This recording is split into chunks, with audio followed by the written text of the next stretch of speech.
크고 광대하신 창조주 하나님은 우리의 삶의 평범하고 구체적인 일들 가운데서도 역사하십니다. 천지를 창조하신 하나님께서 우리의 모든 삶의 발걸음에 관여하시고 주관하시며 인도하심을 우리는 믿어야 합니다. 창세기 24장은 아브라함이 올바른 믿음으로 자신의 아들 이삭의 아내를 구하는 모든 과정 속에서 우리에게 좋은 믿음의 도전을 주는 이야기를 담고 있습니다. 아브라함은 지난 22장의 말씀을 통해서 믿음의 절정에 이르는 시험을 통과하였습니다. 그 이후에 아브라함의 삶을 보면은 삶의 모든 영역에서 하나님께 대한 굳센 믿음으로 올바른 선택을 하는 모습을 보여줍니다. 믿음은 선택으로 나타납니다. 내가 무엇을 어떤 시각으로 택하는가는 내 안에 어떤 믿음이 있는가를 보여주는 것입니다. 우리의 모든 삶의 영역에서 하나님을 올바로 믿는다면 우리의 선택 또한 하나님이 기뻐하시는 뜻, 또한 그 방법이 하나님이 기뻐하시는 방법이 되어야 할 것입니다. 아브라함은 이제 자신이 받았던 하나님의 부르심, 또 자신에게 주어졌던 하나님의 약속을 자신의 후손인 이삭에게, 그 후손들에게 이어주어야 하는 사명이 주어져 있습니다. 왜냐하면 하나님께서 그에게 주신 약속이 아브라함 당대 그에게만 해당되는 것이 아니라 그 후손들을 통해 계속해서 이어질 것을 여러 번 말씀하셨기 때문입니다.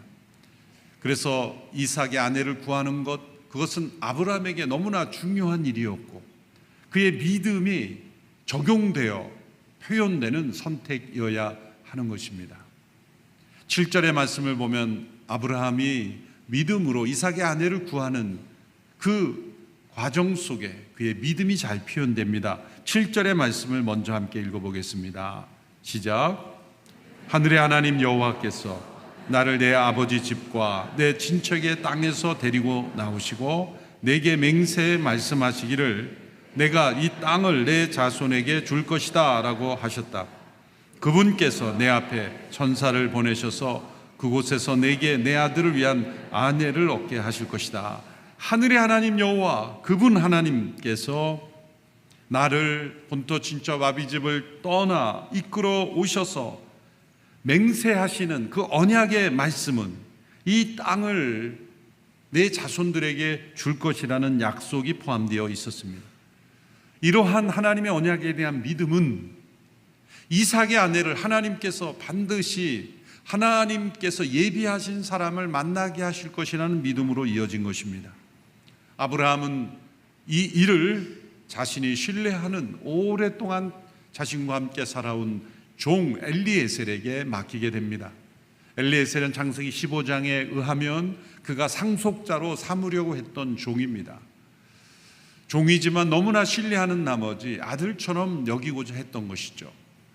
하나님께서 허락하지 않으심으로 상속자가 되지 못했지만 이삭이 태어나지 않았더라면 엘리에셀이 상속자가 되었을 것입니다. 그렇게 신임을 받는 엘리에셀, 이삭이 태어났을 때 그는 아무런 질투심이나 경계함이 없이 아브라함과 이삭을 충성스럽게 신실하게 여전히 섬기고 있습니다. 아브라함은 엘리에셀에게 세 가지 믿음의 지침을 줍니다. 아브라함이 준 이 지침은 바로 아브라함의 믿음에서 표현된 것이죠. 첫째로 이삭의 아내를 가나안 땅에서 찾지 말고 고향 친척들에게 가서 찾도록 한 것입니다. 아브라함이 이삭의 아내를 가나안 땅에서 찾지 말라고 한 것은 당시에 가나안 땅에 있는 모든 사람들이 다 우상 숭배에 빠졌기 때문은 아닙니다. 그때부터 400년 후가 되었을 때는 심판받아야 하는 우상 숭배에 완전히 사로잡힌 그런 모습이었지만 적어도 아브라함의 시대에는 그렇지는 않았습니다. 우상을 섬기는 사람도 있었지만 하나님을 참되게 알고 아브라함이 서로 교제하고 서로 동맹과 연대를 맺는 사람들도 있었습니다. 창세기 14장에 보면 아브라함의 조카 롯의 가족이 납치돼 가는 일이 일어나죠. 북쪽에 있었던 구돌라오멜 5개 국가들이 동맹하여 남쪽을 침범해 옵니다. 그래서 남쪽에 있는 그러한 사람들을 납치해 가고 약탈해 가죠. 그때 조카 롯의 가족이 납치해 갔습니다. 아브라함이 그때 뒤쫓아 가서 싸워서 그 가족을 되찾아 오는데 동맹을 맺은 부족들이 있습니다. 14장에 보면 마므레와 에스골과 아넬이라는 형제들과 동맹을 맺었다. 이 세 사람의 이름은 개인이 아니라 그 당시에 가나안에 있었던 족장들입니다. 이 족속들과는 아브라함이 서로 연대하고 동맹을 맺었다는 거죠. 또 이 싸움에서 승리하고 돌아왔을 때 가나안에 있었던 살렘 왕 멜기세덱이라는 이가 영접하러 나옵니다. 아브라함을. 그때 이 멜기세덱을 성경은 이렇게 표현합니다. 지극히 높으신 하나님의 제사장이다. 그러니까 멜기세덱은 아브라함이 하나님의 부르심을 받기 이전부터 그는 하나님을 알고 있었고 또 참되게 하나님을 아는 사람이었다는 겁니다. 이 멜기세덱이라는 사람은 히브리서에서도 나와 예수님과 비교하는 대상이 되지 않습니까? 그처럼 가나안에는 이렇게 멜기세덱과 같이 하나님을 경외하는 이들도 있었다는 겁니다. 아브라함이 갈대아 우르에 있었을 때 도리어 주변 모두가 다 우상을 숨기는 이들이었는데 가나안에 와서 오히려 멜기세덱 같은 사람도 만났던 겁니다. 또 가나안에 있었던 헷 족속 사람들은 아브라함을 존경했고 아브라함을 향해 이렇게 표현했습니다. 당신은 하나님께서 우리에게 보내신 지도자입니다. 하나님께서 보내신 사람이라는 것을 깨달았던 사람들이 헷 사람들입니다. 이처럼 멜기세덱, 헷 사람들, 이런 사람들은 가나안에 살고 있었지만 하나님을 알고 있었던 이들이 있습니다. 도리어 아브라함은 그가 살고 있던 고향 친척보다도 가나안에 와서 하나님을 아는 이들을 만났을 겁니다. 또 도전을 받았을 겁니다. 그러니까 아브라함 시대에는 가나안 땅이 완전히 타락한 것은 아니었습니다. 400년이라는 시간이 흐른 후에 이제 심판받아 마땅한 땅이 되었죠. 그러므로 가나안 사람들은 모두 우상에 빠져 있는 사람들이기 때문에 이 땅에서 찾으면 안 된다라는 뜻이 아니라 다른 차원의 뜻, 그것은 무엇입니까? 노아를 통해 예언해 주신 대로 하나님께서 지금 셈의 후손, 노아의 후손 가운데 셈의 후손 가운데 또한 아브라함의 후손을 하나님이 택하셨는데 셈의 후손 가운데 배우자를 택하도록 하는 그러한 차원의 선택이라고 보아야 합니다. 아브라함이 그 당시 사람들과 고립되어 살았던 것이 아니라는 거죠. 이것은 우리에게 중요한 교훈을 줍니다. 우리가 믿음으로 살아가는 것이 세상과 단절된, 고립된 것이 거룩이 아닙니다. 거룩은 고립과 단절이 아닙니다. 세상 속에서의 영향력이고 하나님의 임재를 나타내는 겁니다. 아브라함이 그렇게 가나안 땅에 존재하였고 주변 사람들로부터 당신은 하나님께서 보내신 사람이라는 인정을 받는 표적이 나타났다는 겁니다. 그러나 아브라함은 하나님께서 지금 역사를 이끌어 가시고 자신의 족속을 택하신 그 하나님의 뜻 가운데 있기를 머물렀기 때문에 이것 또한 아브라함의 믿음의 표현이라고 해석할 수 있는 것입니다. 두 번째로 아브라함이 내린 지침은 이삭을 그 땅으로 절대 데리고 가지 않도록 하는 것입니다. 5절 6절의 말씀을 보십시오. 종이 아브라함에게 물었습니다. 만약 그 여자가 저를 따라 이 땅으로 오기를 싫어하면 제가 주인의 아들을 주인께서 나오신 그 땅으로 돌아가게 할까요? 아브라함이 말했습니다. 절대로 내 아들을 데리고 그곳으로 돌아가지 마라. 8절도 같은 맥락의 말씀인데요. 같이 읽어볼까요? 시작. 만약 그 여자가 너를 따라오려고 하지 않는다면 너는 이 맹세에 대해서 책임이 없을 것이다. 절대로 내 아들을 그곳으로 데리고 가지 마라. 두 번씩이나 반복하여 명확한 지침을 줍니다. 절대로 이삭을 데리고 그 땅으로 가지 마라. 왜 그 땅으로 가지 말라고 했을까요? 내 아들 이삭은 너무 중요하기 때문에 고생시키면 안 되니까 여행시키지 마라, 그런 뜻이 아닙니다. 이것은 아브라함이 지금까지 경험해온 믿음의 표현입니다. 이것을 왜 믿음의 표현이라고 말했을까요? 하나님께서 아브라함을 부르셔서 약속하신 땅이라는 이 가나안 땅이라는 이 지역적인 바운더리, 이 영역을 그가 떠났을 때, 하나님의 인도하심이 없이 떠났을 때 그는 큰 위험을 경험하곤 했기 때문이에요. 대표적인 것이 창세기 12장 후반부에 나오죠. 그 땅에 도착한 지 얼마 되지 않아 기근이 나자 여기는 살기가 힘들구나 라는 생각에서 애굽으로 내려간 겁니다. 그래서 아내를 빼앗길 뻔한 위험이 생겼죠. 하나님이 약속하신 땅에 기근이 와도 그 땅에 머물러야 했던 겁니다. 하나님께서 움직이라고 하시기 전까지는 그 땅에 머무르는 것이 부르심을 따라 사는 삶입니다. 하나님께서 명확한 신호를 주셔서 움직이라 하기 전까지는 머물고, 또 머물러라 하시면, 움직이라 하시면 머무르지 않고 움직이는 것, 이것이 믿음의 삶인 것이죠. 아브라함이 이 시점에서 그는 확실하게 깨닫는 겁니다. 하나님께서 이 땅을 유업으로 주셨고 우리 자손들에게 유업을 주셨는데, 이 땅이라는 바운더리를 넘어서는 것은 하나님의 영역이기 때문에 하나님께 물어야 한다. 하나님께서 움직이라고 하시기 전까지는 움직일 수 없다. 이것이 아브라함에게 체득된 믿음이고 중요한 것입니다. 우리의 믿음에서 우리가 어느 곳을 거주지로 삼을지, 또 어떤 직장에서 일할지, 또 우리가 살아가는 그런 삶의 터전에서 때로 어느 곳을 여행할지까지 우리가 살고 있는 바로 그것이 하나님께서 내가 머무르기 원하는 지역이라는 확신이 있어야 되고, 또한 다른 지역으로 옮길 때에도 하나님의 인도하심을 우리는 구해야 합니다. 거기까지 우리의 믿음의 영역이 들어가야 되는 거예요. 믿음으로 살아가는 성도들은 우리의 삶의 모든 움직임까지도 하나님의 손에 의탁하는 믿음의 삶. 그래서 이삭이 가나안 땅을 떠나서 비록 아내를 구하는 일이지만 떠나지 않도록 한 것입니다. 상식적으로 우리가 세상적으로 생각할 때는 엘리에셀이 합리적인 제안을 한 거죠. 만일 합당한 여자를 찾았는데 와서 내가 보지 않겠다고 하면 이삭이 가야 되지 않습니까? 우리로 봐서는 맞는 얘기죠. 그러나 아브라함은 아니다. 이삭은 이 땅을 떠나서는 안 된다. 이삭을 보지 않고 만날 수 있는, 믿음으로 따라올 수 있는 여인이어야 한다라는 조건을 냈습니다. 참 얼마나 어려운 조건입니까? 우리나라에도 과거에는 이렇게 얼굴 보지도 않고 결혼했던 분들이 계시다 그러더라고요. 우리 고 김영길 장로님, 권사님도 보니까 편지 주고받고 그냥 만나서 결혼하셨다 그러더라고요. 대단한 믿음의 선택이시죠. 그 편지에서 믿음을 확인하고 하신 건데,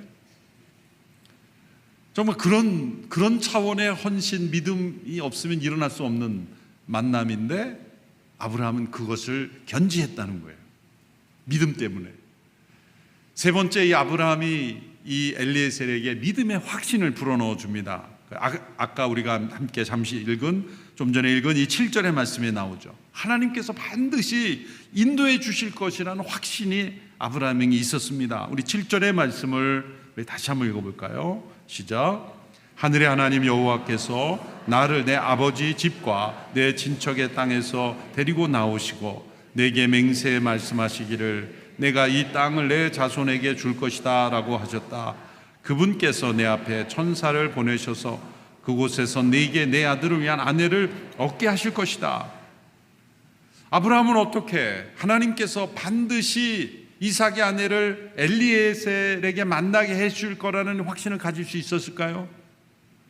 이것은 막연한 기대가 아닙니다. 어떻게 될지 모르지만 어떻게 되겠지라는 막연한 기대가 아니라 확신입니다. 어떻게 이런 확신이 일어날까요? 아브라함의 삶의 여정을 통해서 보셔야 됩니다. 창세기 12장부터 그가 부르심을 받아 걸어온 여정 속에 때로 불순종이 있었고 또 의심도 있었고, 그렇지만 하나님이 약속하신 것이 분명히 일어났고, 그리고 그는 시험을 통과했습니다. 이런 믿음, 절정에 이르는 시험은 어떤 시험이라 그랬습니까?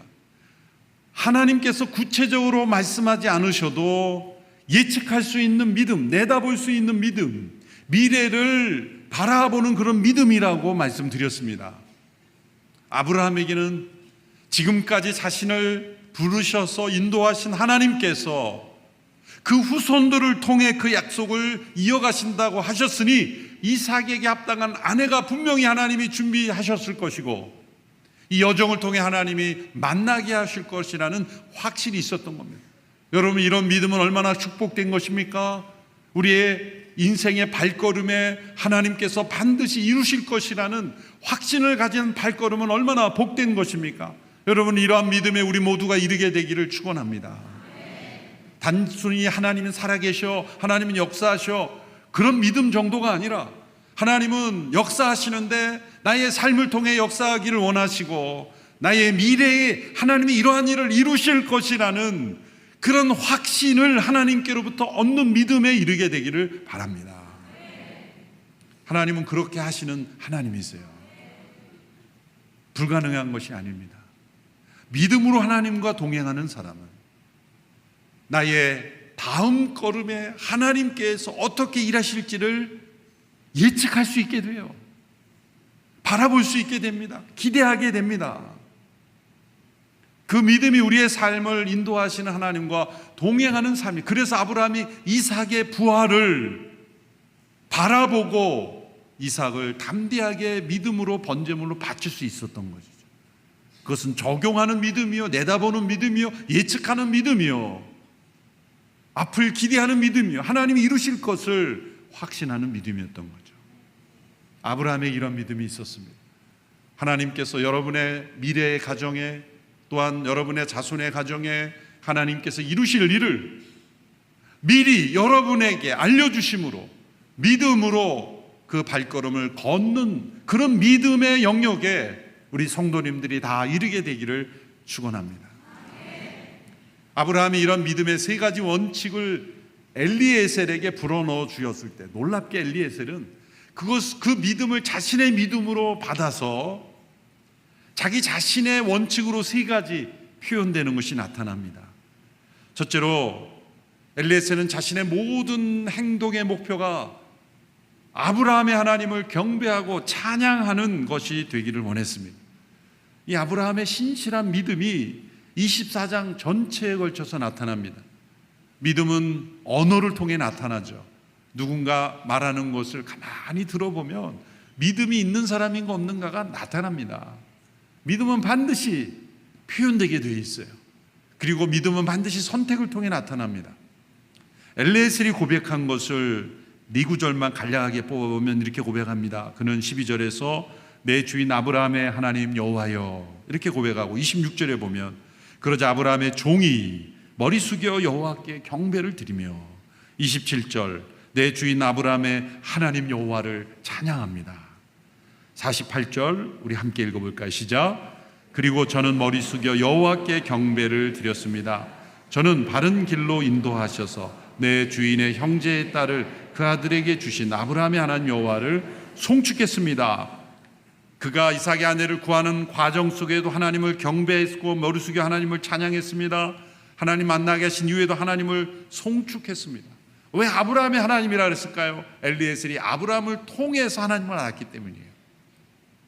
그의 집에서 함께 일하며 아브라함을 부르신 하나님을 깨달았고, 아브라함이 불순종한 것도 깨달았고, 아브라함이 자신을 상속자로 세우려고 했지만 하나님이 막으신 것도 깨달았고, 그 아브라함에게 임하신 하나님을 깨달으며 그는 그 하나님을 찬양하고 경배하고 송축하는 것이 그의 모든 일의 중요한 목표였던 겁니다. 이삭의 아내를 찾는 과정에서도 그는 하나님께 영광이 되며 경배가 되는 일이 되기를 원했다는 거예요. 여러분, 찬양과 경배는 예배당에 모여 우리가 공예배 때만 드리는 것이 아닙니다. 우리의 가정에서 일어난 일들도 하나님께 경배와 찬양과 송축이 되는 일이 되어야 한다는 거예요. 그래서 참된 하나님의 가정은 들여다보면 교회 같답니다. 거기 하나님께 대한 경배가 있고 기도가 있고 말씀이 있습니다. 진리가 있습니다. 또 참된 교회를 들여다보면 가정과 같습니다. 그리스도 안에 형제자매요, 모든 자녀도 우리의 자녀, 모든 어르신 우리의 부모님이요.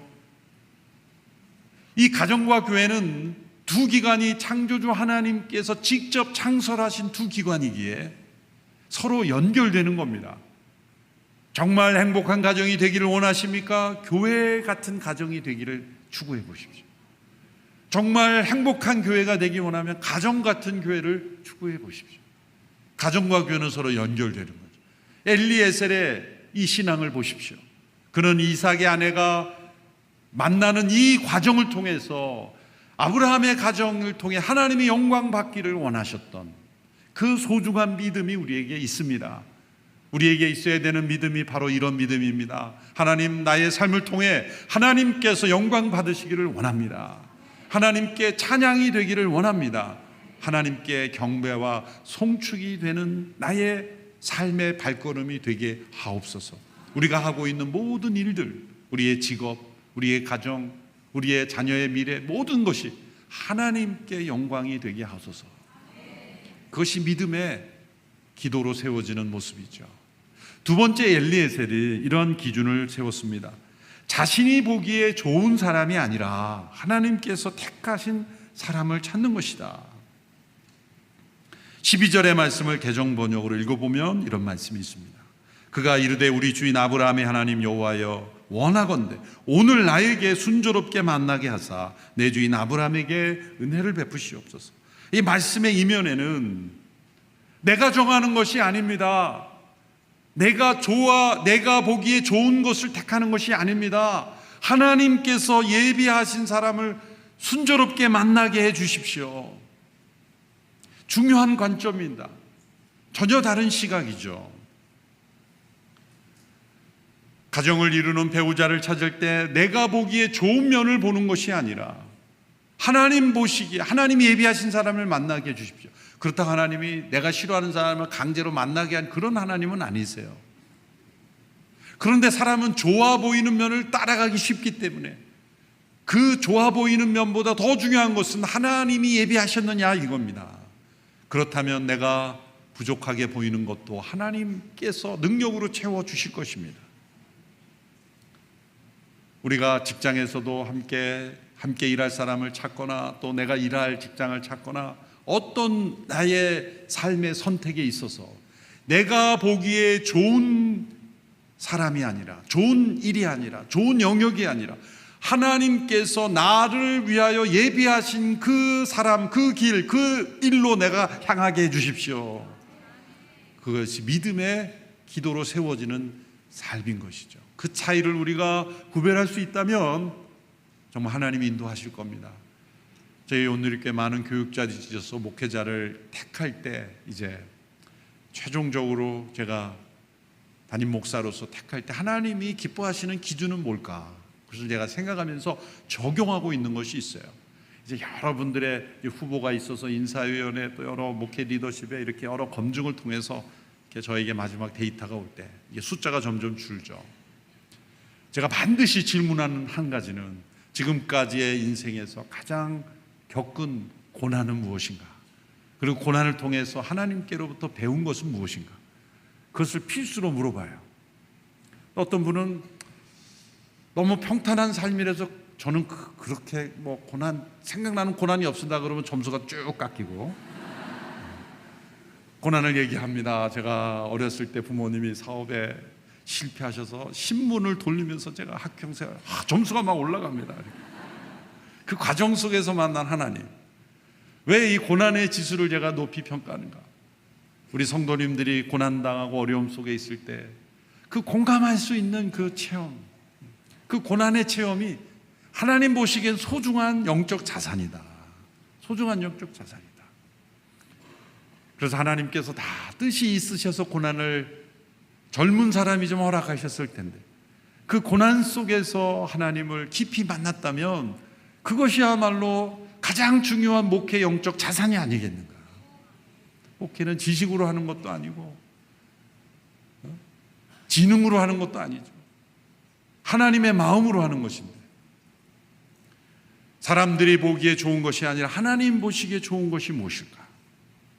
그것을 우리가 믿음의 기준으로 우리의 모든 삶의 선택에 적용하면 하나님께서 우리의 삶을 분명히 선한 길로 인도하실 줄로 믿습니다. 세 번째, 이 엘리에셀이 세운 중요한 원칙에 하나님께 증표를 구하는 내용이 나옵니다.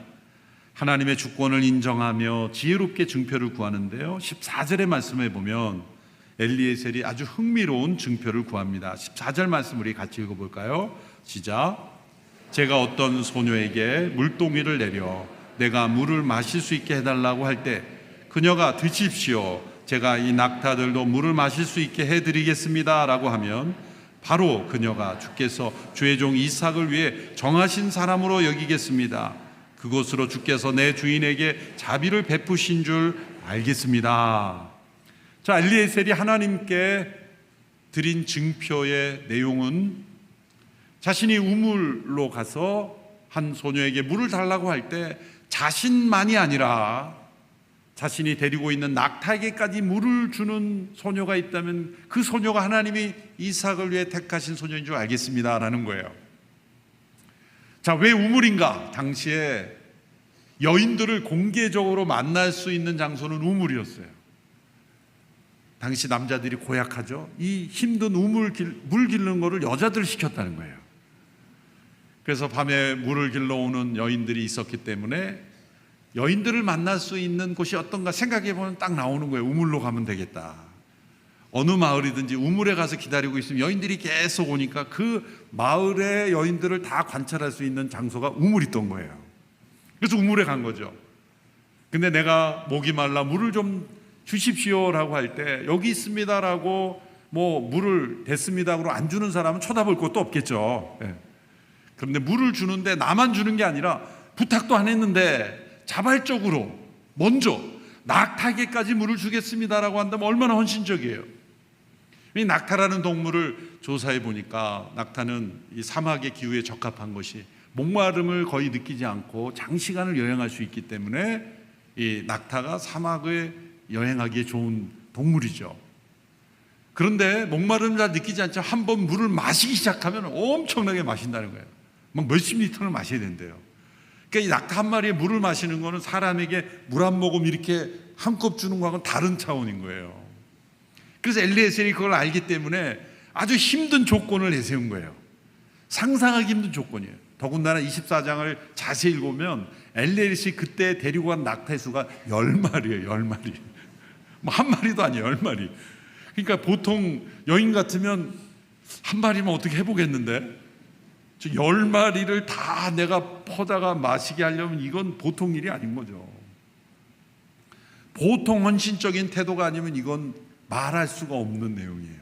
우리가 도움을 구하러 왔을 때 그냥 작은 도움이라는데 엄청나게 도움을 구하면 우리가 뒤로 물러서게 되죠. 바로 그런 상황에서 엘리에셀이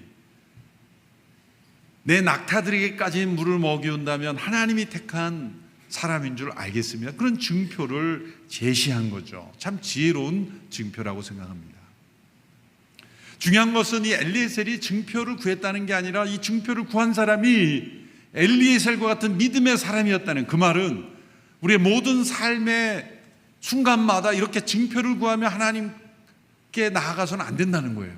일반적인 삶의 원리로 삼아서는 위험하다는 거예요. 여러분 예배 마치고 나가서 하나님 제가 나가자마자 택시가 바로 내 앞에 딱 서면 하나님이 나를 축복한 줄 알겠습니다. 뭐 그런 식으로 하지 말라는 거예요. 택시에 내리자마자 또 누가 나를 다 영접하러 오면 뭐 이런 식으로 그렇게 하나님과 이렇게 흥정하듯이 하는 게 아니라 정말 우리의 삶의 중요한 영역에서 믿음으로 살아가는 사람이 때로 급한 일에 있어서 내가 지금 바로 택시를 타야 되는, 믿음으로 살아가는 사람이 하나님 지금 당장 나에게 택시를 허락해 주십시오 라고 하는 믿음과 장난치듯이 이렇게 하나님과 하는 건 다른 차원이죠. 중요한 것은 이 마음속 깊이 자리 잡고 있는 이 믿음이 중요한 것입니다. 더군다나 이 삶의 중요한 결정을 내리는 과정 속에서 믿음으로 하나님과 동행하는 사람들은 때로 이렇게 특별한 증표를 통해서도 하나님은 인도하실 수 있습니다. 저도 몇 차례 이런 체험이 있었는데, 몇 차례라고 한 것은 아주 많지는 않다는 거예요. 늘 그렇게 증표를 구하지는 않는다는 거예요. 왜? 하나님이 이미 우리에게 주신 기회, 그것을 통해서도 우리가 충분히 살아갈 수 있기 때문이죠. 그러나 하나님을 인도하는 믿음으로 살아갈 때 때로 증표를 통해서 하나님은 우리의 삶을 인도하실 수 있다는 거예요. 성경을 읽을 때 이렇게 점치듯이 오늘은 무슨 말씀일까 그러고 펴서 보고 그 다음 날 또 이렇게 그렇게 해서는 안 된대요. 어떤 분이 유명한 이야기가 있죠. 어떤 분이 성경을 딱 폈는데 유다가 가서 목을 매니라. 아닌데 그러고 다시 폈더니 너도 가서 이와 같이 하라. 3-4번 내가 하고자 하는 일을 속히 하라. 다 성경에 있는 구절들인데 이런 식으로 신앙생활을 하면 안 돼요. 그런데 성경을 읽어가던 중에 전혀 나하고 상관없는 말씀인 것 같은데 갑자기 단어와 문장, 말씀이 튀어나오는 듯한, 저도 그런 체험을 몇 번 했는데 인생의 중요한 제 걸음이 목회 영역에서 결정해야 되는데 하나님의 말씀이 여기저기서 반복되어 막 튀어나오는 거예요.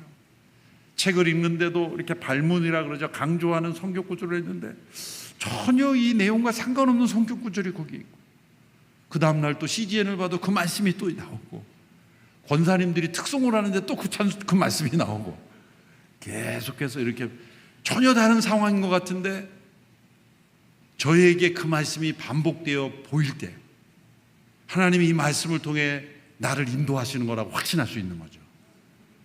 놀라운 신비죠. 신비로운 일입니다. 하나님께서 우리의 삶을 인도하실 때, 선한 길로 인도하실 때, 말씀을 통해 인도하시고 때로 이런 증표를 통해 인도하시는 역사가 우리의 삶에 함께 하심을 믿어야 합니다. 믿어야 합니다. 오래전 이야기인데 온누리교회가 창립된 지 얼마 되지 않아서 예배당 이 2층, 지금 순용홀 자리죠. 그 자리는 숙박을 하면서 수련회를 할 수 있도록 됐습니다. 온돌방에서.